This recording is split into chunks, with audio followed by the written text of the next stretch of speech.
Hey, Facebook. Hello from Nashville. As promised, I've spent this week at the National Conference of State Legislators Conference Summit here in Nashville, and we just wrapped up our final session, which happened to be a talk from Jon Meacham, who is a historian and a very funny guy, filled with lots of both heartwarming and impressive and hilarious stories of throughout American history, including many that he told about George Herbert Walker Bush, for whom he was a biographer. And it was a very moving. I mean, this past week I spent a lot of time in incredibly granular and detailed policy meetings with all kinds of experts, legislators, legislative staff. This is a bipartisan conference, so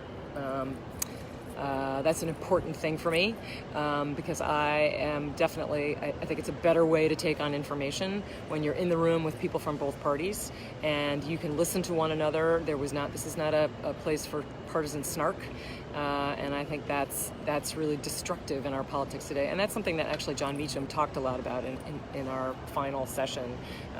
He talked about sort of what he identified as characteristics of leadership, including curiosity, the ability to admit mistakes, candor, and empathy.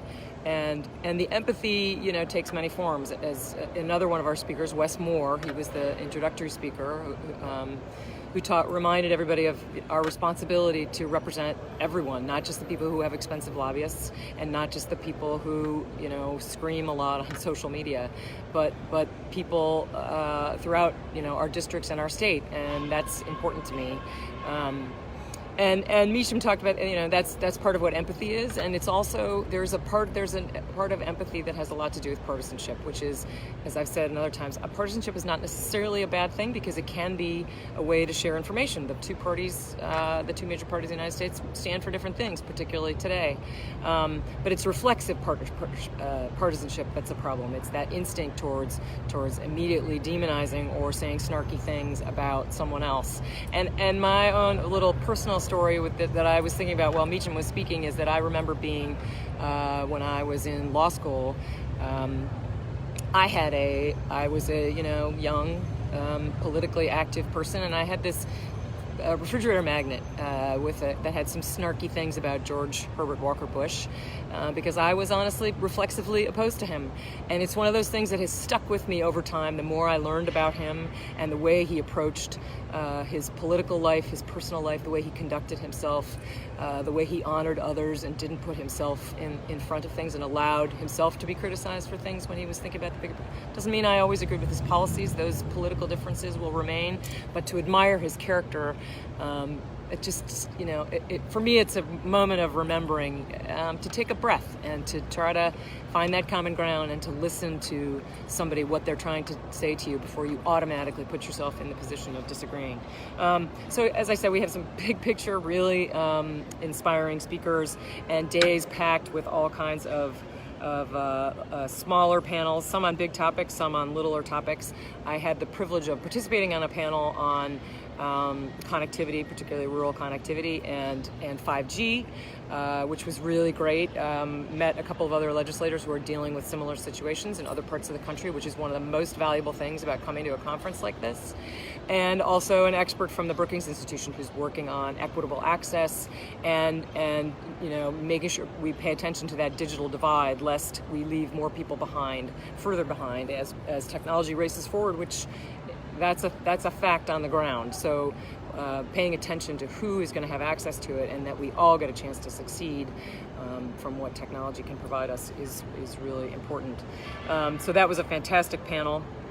I also I went to a panel about clean slate legislation, which essentially is about the process of looking about expunging criminal records for certain kinds of offenses. And those of you who may be reading about this, this is a really bipartisan issue. The two legislators that presented on this, one was a Republican senator from Utah, the other a Democratic legislator from Pennsylvania. And one thing that was apparent is that these are not people, they have strong bipartisan partnerships.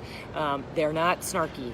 They affirm their own political beliefs on a host of other issues that they may be at odds with one another. But on this issue, which has to do with economic development, public safety, not leaving people behind, ensuring that people can have access to housing and jobs, and being able to take care of their families, and how you draw that line between what's appropriate and what isn't.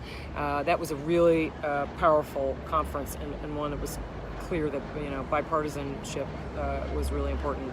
I couldn't possibly describe to you all the other panels that were here. I was definitely like the kid in the candy shop who wanted to take all the classes and wasn't able to, but thankfully a lot of the materials are available online to me, so I hope to continue learning as I get on my plane and fly home.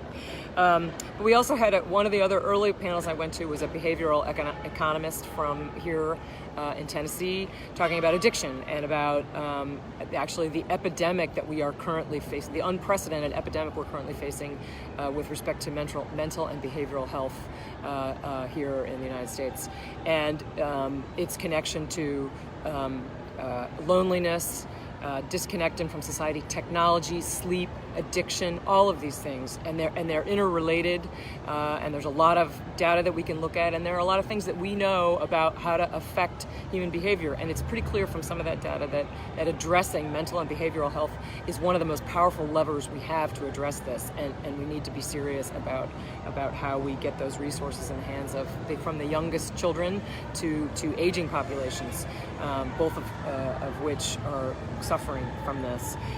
Also, a panel on the Farm Bill was really fantastic. That's also about rural connectivity, because the Department of Agriculture does have policies about rural connectivity and helping the most disconnected communities get connected. How the tariffs, how crazy weather is affecting farms all over the country. That was a really important thing. Elections, how to improve turnout by using mail and no excuse absentee voting. Ethics reforms, you name it. As I said, some of the most powerful thing here is to spend time with other legislators from both sides of the aisle, and all kinds of policy experts who are here, who are really trying to grapple with a lot of the same issues. And so I'm taking home a huge wad of business cards, and looking forward to furthering those relationships. And it's also, to understand, it was a sort of business session for the conference earlier today, in which we voted on some national policy statements to advocate on behalf of state legislatures everywhere from the federal government for certain policies. And to be present in the room with all those other state legislators is also a powerful thing. So this, I'm going to get some sleep, I hope, in the next couple days, but I'm bringing home a lot of information that I hope to our district and to the state and all the work ahead. So thanks for tuning in today. Just a programming note, next week I am going to take a vacation, so I will not be doing a Facebook Live. I promised my kids that I will try to stay away from social media to the degree I can. I won't turn it off entirely, but I hope you all have a great week, and see you again in 2 weeks.